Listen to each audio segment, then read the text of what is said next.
Morning friends, আমি প্রিয়াঙ্কা চলে এসেছি আবার একটা ভিডিও নিয়ে।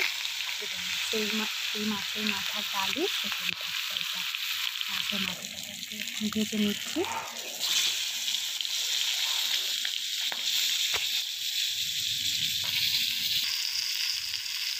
দেখো, ভাজার পর একটু লাল লাল করে ভাজার পর মাছের মাথাটাকে ভেঙে দিলাম, যাতে ভিতরের অংশটা একটু ভালো করে ভাজা হয়ে যায়।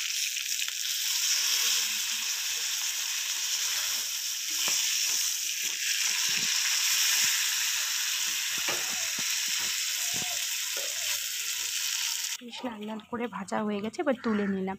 কড়াইতে সামান্য একটু তেল দিলাম, সেটা স্কিপ হয়ে গেছে। ওইটা দেখার জন্য আরেকবার একটু দেখে নিলাম তেলটা গরম হয়েছে কিনা। আর দেখো, জিরে ফোড়নে দিয়ে দিলাম। এবার দেখো, সেদ্ধ মুগ ডালটা একটু হালকা ঘেটে দিলাম, দিয়ে এর মধ্যে আরেকটা তেজপাতা ফোড়নে দিলাম, একটা চেরা শুকনো লঙ্কা, আর দিয়ে দিলাম লবঙ্গ, তেজপাতা, লবঙ্গ, দারচিনি আর একটা এলাচ। যাতে তোমরা বুঝতেই পারছো তেলটা আমার ফেটে গেছে, লবঙ্গটা তেল ছিটকেছে, সেই জন্য আমি সরে যাচ্ছি।